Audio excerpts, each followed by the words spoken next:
Hello, everybody. I'm just going to get us kicked off a little bit here before I hand things over to Vito. Welcome, everybody. Welcome to all the familiar faces. Maybe we have one or two people who I don't recognize who may have not joined us before. Hello, my name is Jenna. I host this weekly session, the Fraudcast with Vito, every week, same time, same place. And yeah, it's a great place for to bring people together to talk about the latest trends in e-commerce fraud.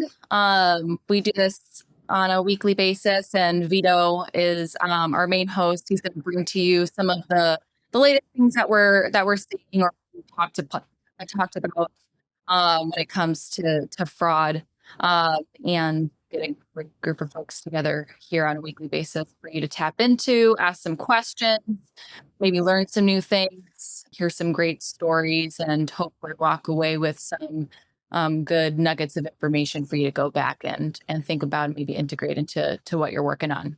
We have a good one for you guys today. I'm excited for the conversation. But if you're able to, please be on camera with us. We love seeing everybody's faces. Makes it feel like we're all together a little bit more than seeing everybody's names. But if you're not able to be on camera with us, that's totally fine. You could sit back and listen in.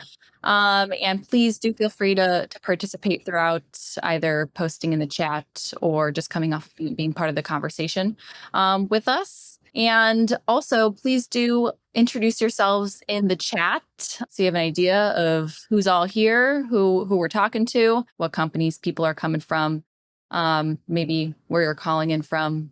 And feel free to connect with one another throughout the call. So yeah, with that being said, I'm going to hand things over to Vito to get things kicked off for you guys. What is up, everybody? Happy Wednesday. It's so good to see you. It's July 9th. The heat is on, to quote Glenn Fry, and what better way than to celebrate my mounting electric bill and the amount of AC I've got to pump into this here ranch than by talking about friction, because, lame joke there. That's where it all comes from, right? I don't know meteorology too well, but I've been thinking a lot about friction. I love this group so much because we get into the psychological a little bit more, and I really want to steer it into the psychological. I still want to have plenty of the actual, because there's so much that we can be doing that we should be doing that we're not doing because we're scared to do it. There's so many preconceived notions around it, but I feel like we're at a crossroads.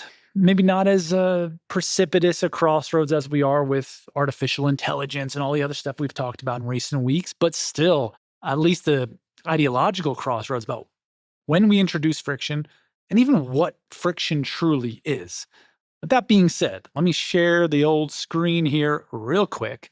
And let me get you hyped to a little band called Television, my friends. You give me friction. I don't know if we got any like ex-punk rockers in the house here, but if you like you some like post-punk, if you like you something that you could kind of get a little shake on, but still feel like the angst is coming out, get you some Marquee Moon on the speakers. You give me friction, they write in the heydays of the 70s, but does it work, I ask?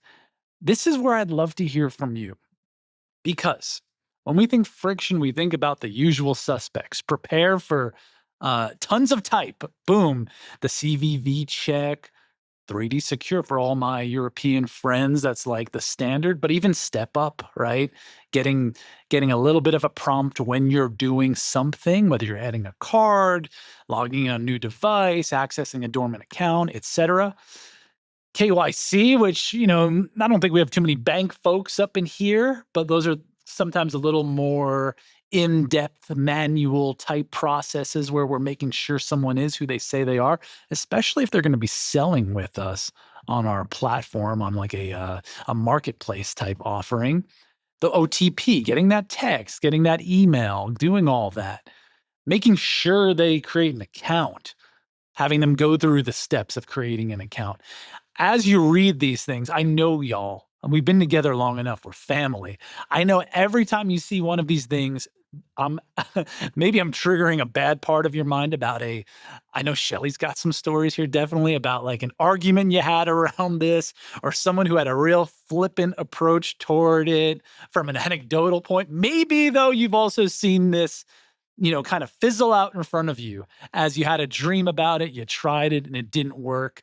CAPTCHA is like the piñata in this whole conversation. We'll go into that. I love my job, but I've been inundated with job offers to solve CAPTCHA. So if anyone wants the hookup, I could be the plug there, right?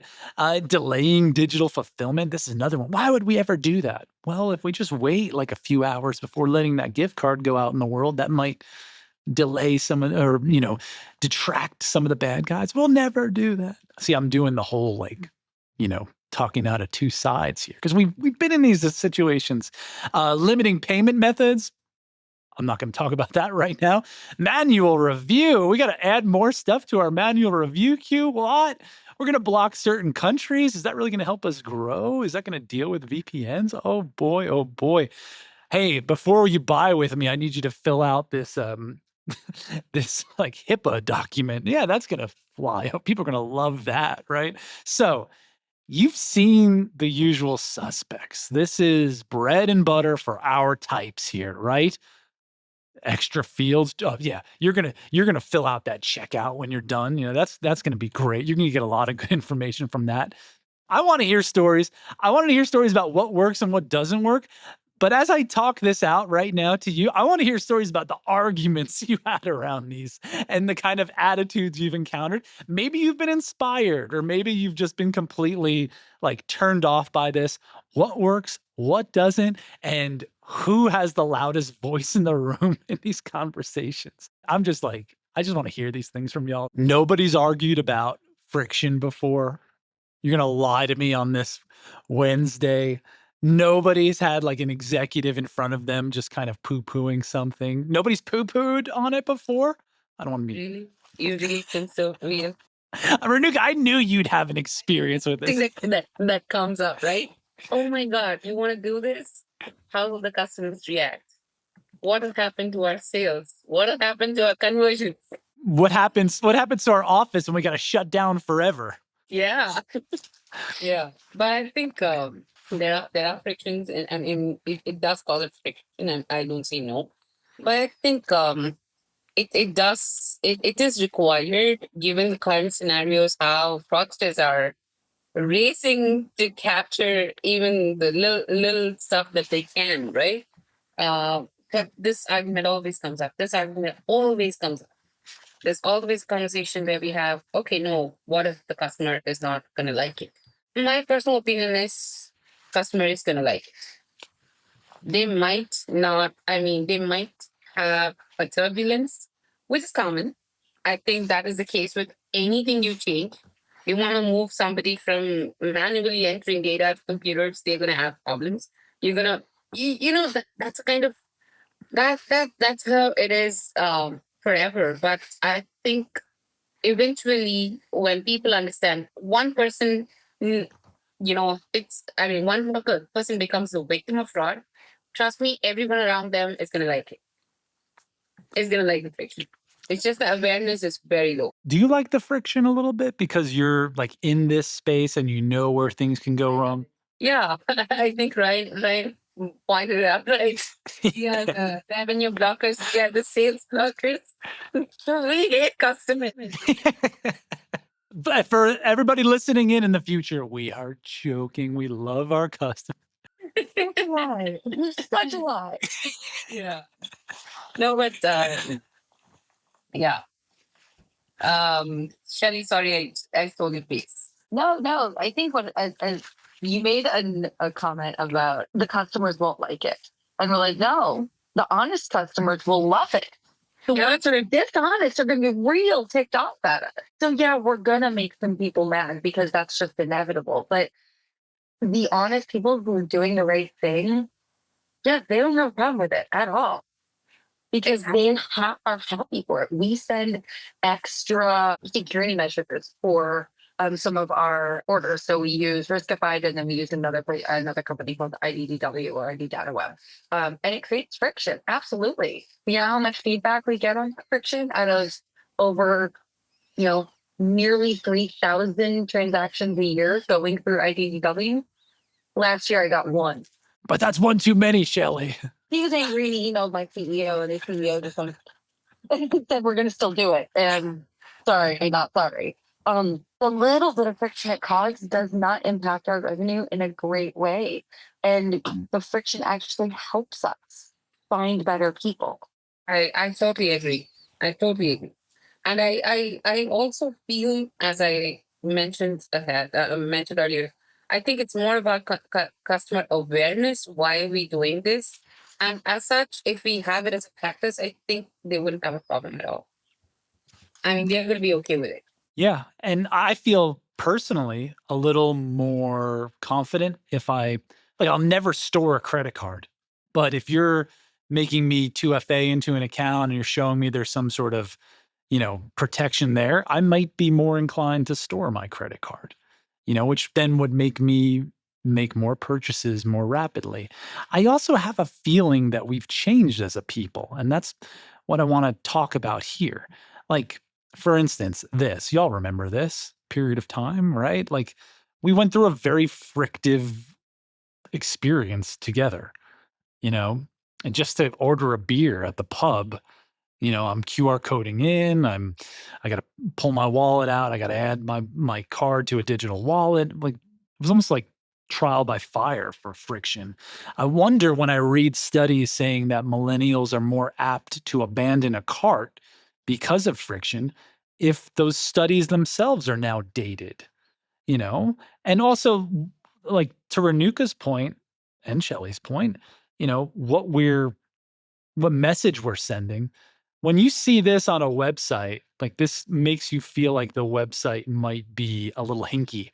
When you first log on and they got you doing the Cloudflare check, you're like, okay, I don't, what's going on here? But I think about this, which makes me feel good as an old man. If I see that little connection is secure lock, oh, I don't really know what that means. Like, but cool, it's secure. I feel good now. Is the friction making us feel more secure and thereby putting more trust? Well, the HTTPS used to make me feel good. Yeah, same. Just when I started using internet. We're the same then, So I'm wondering if our generations, and I'm not aging us, but our generation's HTTPS is like the next one's, step up or something like that. And here's what I wanted to show you, the jobs about CAPTCHA, right? We poo-poo on CAPTCHA pretty quickly. Like, this was a quick job search, and I love my job. I'm not going anywhere.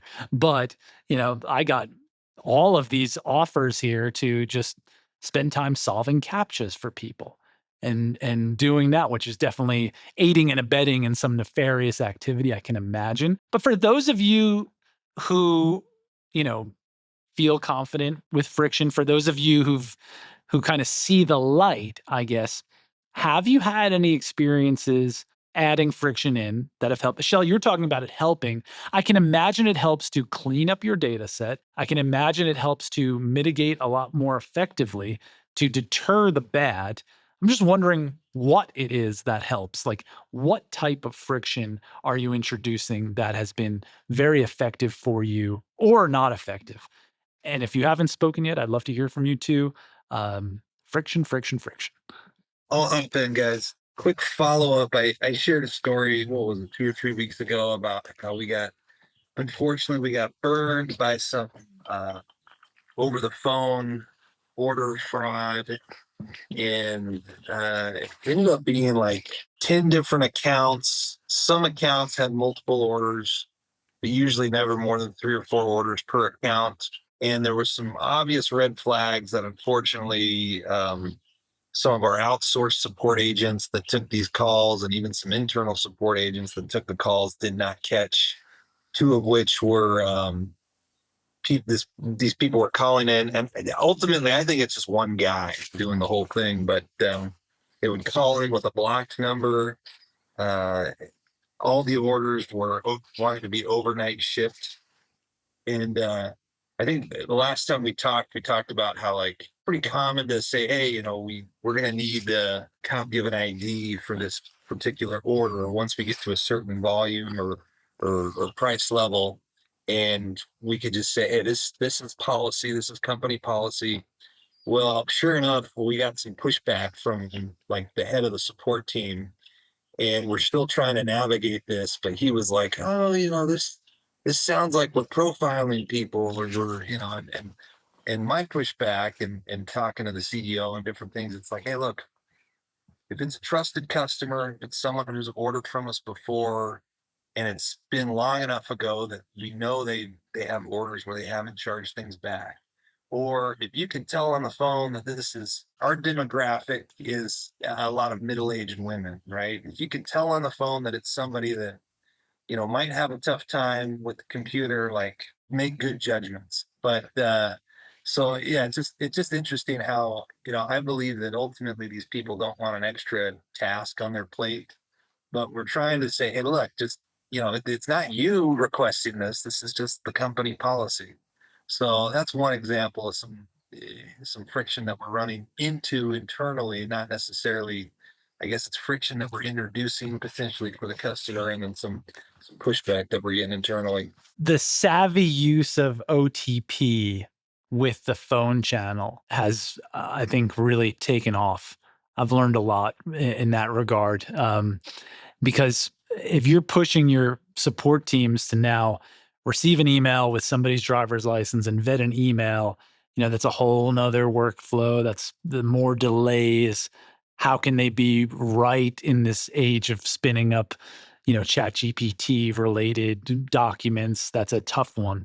But like you said, if you're working on a phone channel, you're typically working with less savvy buyers, less tech savvy buyers. So getting them to do the OTP or, get off and look at their email while they're on their phone might be a little bit of a stretch too. So I love the fact that you brought friction in-house as well, because that seems to be the play. Like, getting these things to be, signed off on is a tough thing. Has anyone been able to get executive sign off on a new layer of friction? And if so, how? And I think conversely, is there a layer of friction that you wish you could get sign off on that you're having struggles with? Because we could absolutely workshop that with the group here. Would love to hear from you. I think it's just on restrictions. So it was a very simple conversation with a senior VP about putting restrictions on certain members of the team and having like a hierarchy, I guess the best way to say. So it's agents who are answering the phone and responding to customer complaints, concerns, whatever. Well, everybody was given the world's access, and they were literally giving the world away for free. And we found that working with about 85% contractors, they didn't care. So they were just going, oh, well, I can give you up to 3 months for free. But if you call my supervisor, they can give you another 3. And these were the conversations we were hearing. We're like, this is not acceptable. One, if we hear that, they're off my contract, period, the end. And then that layered in a couple things where they didn't know certain things were happening. And I said, okay, so here's the base level. Base level can give 1 month for free, and that's it.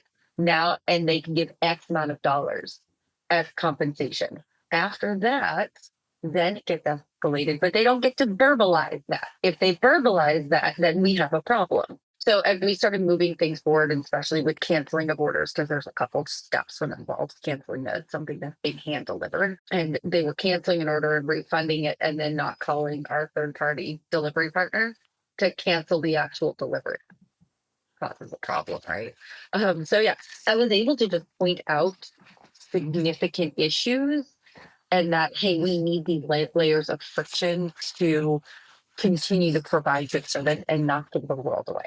Did you have to do a lot of digging to get that ammo? It sounds like, you had to sit and actually listen to calls and maybe get access into the database that had the calls. Like, was this a multi-month process for you? It was, but I had some really good people on my side internally who were like, "Hey, Shelly, we really need this fixed because it's a problem." I was like, "All right," and they just send me examples. Probably in the first 3 days, I got over 100 examples because they were really passionate about fixing it. And we're talking just the second layer. They were supervisors and they were annoyed, and I was like, "This is great." Because they found passion in their job and they wanted to protect the company. I have now taken them under my wing as my little baby fraudsters. They're great, not fraudsters, but fraud investigators. But yeah, so they just had a passion. And I think that's part of it too. Is find your friends who want to protect the company and can help you get the info in a quicker fashion because I'm only one person. I can only do so much. It's the best bit of altruistic self-service that you could possibly do. That's what it sounds like. Because like you said, you have minions now. You were not defrauding somebody. You weren't kind of like manipulating them. You are helping the business, but you're also thinking outside the box in a very cross-thready way. I think that is a 300 level at the a 300 level course in the Susie School of Communications. Am I correct there? There you go. Amazing. Yes, yes. Has anyone else gone down this route? Has anyone, because for instance, Sarah puts in the chat here, our cart and checkout teams are, all caps, very anti-friction. It's a constant back and forth between our teams. But a lot of times in the end, I wind up siding with them. Sarah, I'm just going to go out on a limb here. I don't know if you could come off mute, but I'd love to hear about those conversations, how that went, and if it ties into a little bit of Shelley's story there where, maybe if I just work with certain people to build up a little bit of a database, build up a little bit of a use case, I can offer a pro or con, a yay or nay that is also grounded in data. Would love to hear from you. Thank you. We have this team, and they monitor like how long it takes for the order to show complete after a customer has hit checkout, and so, there's things that we've done with our like fraud system and then your card authorization and all of that takes time to send the signal back. And so little things can help decrease that time and that spin level for our customers. And so they're constantly thinking of ideas for that. One thing that happened a few years ago, and it was really shocking to me at first, we do require the CDMA when you first check out, but we used to require it for your stored tokenized cards again at every subsequent order. But we removed that requirement. So now if you've stored a card on your account, you just select the card you want to use and then you go through checkout. And I was really afraid that this was going to cause an uptick in fraud and account takeovers. But it really, after, they said this has, been approved at other levels, and we're just coming to you to say like what your thoughts about it are. I didn't want to be the only person in the whole company that was saying, no, we're not doing this. And so we went with it. And then it really did not change our chargeback rates, dollars, anything like that in the coming years until we had an account takeover situation several years down the line. That was mitigated by adding two-factor authentication if your device was detected as a new device. So, or if you had been logged out for more than a certain time period. So that did help with that in that situation. So that was a time where we got to work together kind of in the opposite direction, where I had been hoping for some sort of account action in that way in the past and hadn't gotten it until it became this like all hands on deck problem. And then we were able to get that, but that doesn't affect most of our customers most of the time. So that's great. Sarah, can you walk me through your initial feelings when you saw that initially there wasn't like an uptick in ATO? Was there a dashboard tile that you were just frantically refreshing around this kind of behavior, thinking, when's it going to happen? When's it going to happen? Was that what's going on in your mind? Not really. Instead, I just kind of did research to support the decision. Like I just did some research to kind of just figure out, what are a lot of other companies requiring? And honestly, we see some of our biggest competition as Amazon, and we try to mimic the customer experience in a lot of ways with that. They don't require that piece for every checkout, and so Obviously, they might have a lot different fraud system than we do. We are soon to be signified customers, but we do a lot of manual review right now. So, in our current fraud package. So, yeah, so I was worried about that. But, I found that like the trend is towards removing that CVV requirement for all workers. It's funny because I'm working on an ATO situation right now, and I see this two-step emerging, and I'm wondering, Sarah, to keep picking on you, I'm wondering if you have this two-step, internally with you, because there's an engineering team that doesn't want to / cannot perform a reset or a wipe on very dormant accounts, right? We're talking 2, 3, 4 Yeah. years old. They physically cannot do it because of the existing systems that they have. So now it's on the purview of the fraud team to come up with conditions and kind of run like a rules and false positive based analysis on who's actually causing the bleed and how much bleed is coming from this. And in reality, they're just waiting for that number to go up and up and up and up before they can say, well, look at the dollars and cents. Here's the engineering work that needs to happen. Have you had to go through that two-step as well? I guess two-step's not good because we're talking friction. I'm thinking like a Texas two-step, like a dance. Have you had to do that dance? Yeah, it did take some time. So the account takeover that we saw did end up being mostly dormant accounts. So we're seeing new orders on accounts that hadn't ordered with us in over a year at first. We did have to like go up the line and up the line and up the line to get approval to force a password reset for any customer that hadn't ordered from us in over a certain amount of time. At the 1 year mark, it was pretty easy to get that approval. It came back down the line pretty quickly. And then I wanted to push it to if they hadn't placed an order in 6 months because it seemed like they just kept creeping and creeping closer. And like for perspective, we had the one of our cloud security team members told me, that we had over 50,000 attempts a day or so to log into accounts, right? We have guest checkout, so there's not always people check out in other ways with us or we use PayPal.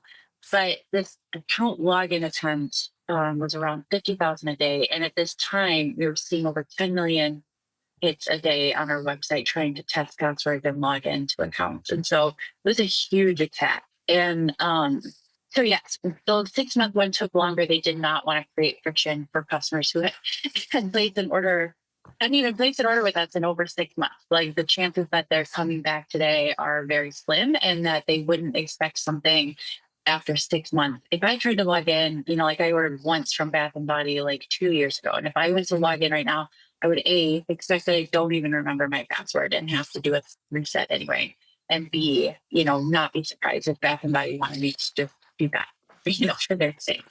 So it was a similar thing. I was, trying to have that conversation with leaders.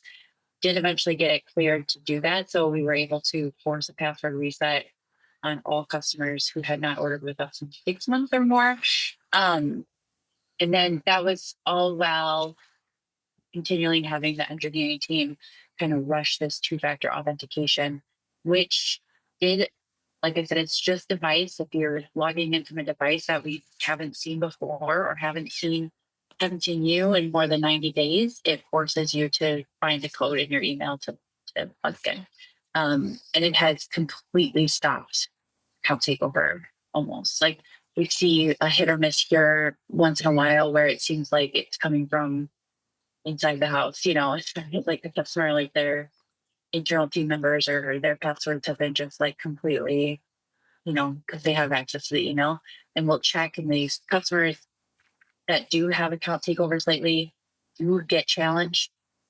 It's just that the fraudster has their email access as well. And it's not like they're being precluded from ordering ever. They just have to simply, re-enter. In that case, they're not resetting their password either. It's just to verify that you've entered everything correctly, but we want to make sure it's you. And so put this 5-digit code in or 6-digit code, and it's just in the device changing the situation. Thank you for all this, Sarah. I could keep putting you on the hot seat. I know it's more of a cool throne with you, but I could keep doing that. I want to thank you for adding all of this. I think what Sarah brings up here is something I'm just vaguely, generally, broadly curious about from y'all. Do you think the perspective on this is changing? Do you think the pushback is getting a little less, especially as we go into like a cost cutting economic environment? And this is something, yeah, there's an engineering lift, but it's not something that requires an API call to some third party to verify too much, right? I mean, the OTP does, but like we're not running something super heavy there. It is something we can take care of. It does give our marketing teams and, our product teams a lot better insights into who's using the product and why. Is anyone feeling like this conversation is truly changing, or are we just kind of always going to be up against it because it's some sort of human reflex to not want any barrier between log on and buy? Vito, I'll try to take some of that. Please, great to hear from you, Matthew. I would say some of this, I believe, is based off of each individual person here that represents a different company.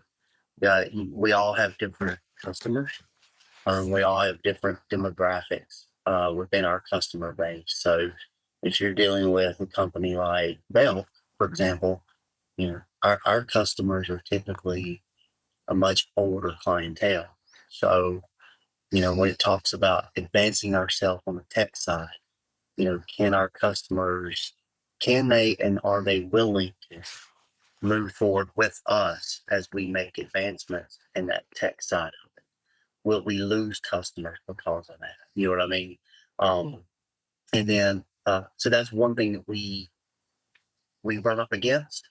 Because when you're running let's just say 55 to 65-year-old average customer age, a lot of those people are not going to be. And again, I'm not trying to pigeonhole everybody. I'm not painting. I don't want to try to make it sound like I'm painting with a broad brush, but I would say that if you're dealing with the people of that age, a lot of them are not as tech savvy.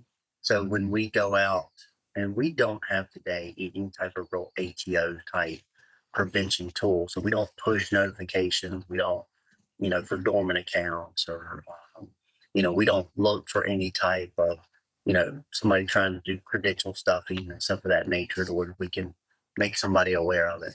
We don't do that. And that's one of the pushbacks that we receive is the fact that we're dealing with older customers here, typically on the belt side. And that's why. And the other issue, and I'll be candid with you, is trying to show the return on investment. Like, how do you do that? I mean, if I make a customer feel safer, does that mean that they're going to go out and spend $100 more with me because I've done something to make them feel more secure as they're interacting? That's just hard. It's hard to show that. And where we sit today, that's one of the challenges that we have. So that's my 2 cents on it. I always love your 2 cents. I think the repeat purchases and the increased average order spend, that gets murky when you've got tens and hundreds of thousands of buyers and multiple devices, multiple emails. It even gets murkier in this world of agentic commerce that we're about to get into, where we talked about how do we define personalization. If we can't define personalization, if we can't attribute someone to some signal, how do we show growth there? It's very difficult, and it might just be easier to say, let it happen and let me and my fraud team stop it if it gets out of control. Yeah, and one thing I would love to throw out here, and this is selfish on my part, and to say it, Yes. is if there's anybody on this call that does have some sort of like POC findings or any KPIs around what they've done from an ATO perspective and how it's really made their company better. And if they don't mind sharing, I would love to have that conversation with someone because we're not there yet, but we have hopes and plans of getting there. So yeah, I'm just throwing it out selfishly for anybody. You're throwing it out. I'm picking it up and putting it into orbit here, Matthew.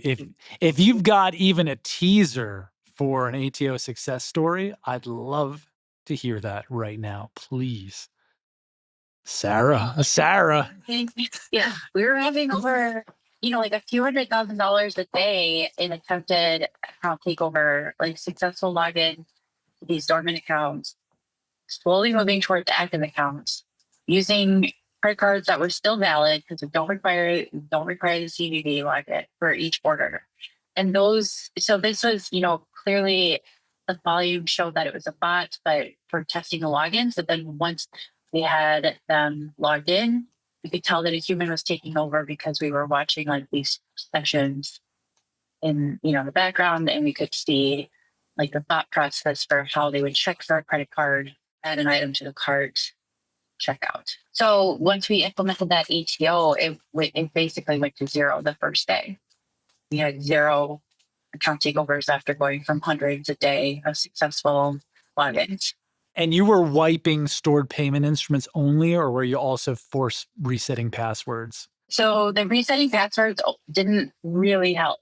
It was just the two-factor authentication based on device information that stopped it. Gotcha. Yeah. That's really sophisticated because in my experience with a major fashion brand, there was one wave of ATO that happened that got stopped by an engineering move that was to wipe stored payment instruments for those very dormant accounts. The ATO problem went away.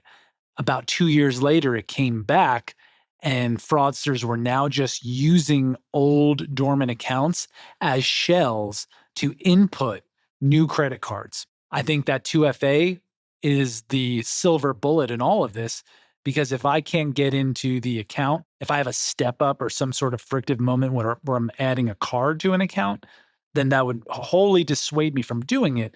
But then we get back on the other side of the ball that you're talking about, Matthew. It's, I have an old buyer base. Maybe they haven't been around for a while. Now they're adding a new card because the old one expired and they've got to do some sort of step up. Do they really want to do that?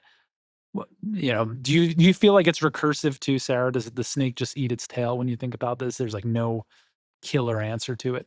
I don't know. Like I feel like in this day and age, like they were saying earlier, there is more customer comfort with friction in certain ways. There's times where yes, I get irritated about being challenged as a customer too, but I do deal with it. But I always wonder if that's because of my own knowledge and perspective that this company is doing a good job of protecting me.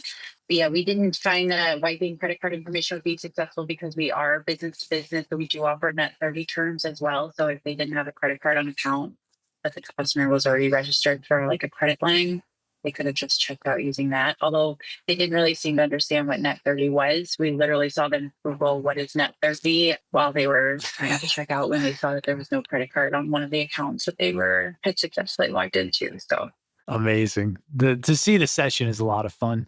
And you know what? Yeah. The more we talk about this, the more I'm thinking about all of us in the risk management space, A/B tests. What if we just had an A/B test on Step Up, on some sort of frictive moment around dormant accounts for the most dormant accounts, or like for a very certain subset, a very small population, 50, 100 orders a day, even less.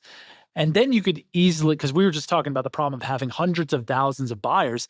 If I'm working with 50 a day, I can easily see conversion from there. I can easily try to pull lifetime value from there and see if it goes up or down. I can say, okay, we did this for 3 months on, 1,000 some odd orders a month. And look, like this amount of people came back for more. This amount of people just like abandoned cart. Maybe an A/B test for like the most at risk, which we can define through old chargeback trends, maybe something like that. So we got some work cut out for us, but I think Sarah, Shelly, Justin, all y'all, like Renuka, great to see you, Renuka. This has been really insightful. We will talk about this more. All of us will talk about this more. I think friction's another one of these topics that can just go on and on. I know we're kind of in summer mode here. So maybe when I say friction, you just want that cold beer in the pool. I don't blame you. And I'm sorry if I pulled you out of that on a Wednesday and put you into that mindset. But I want to hype you real quick because next week we are going to be in Nashville, Tennessee, Guitar Town, baby.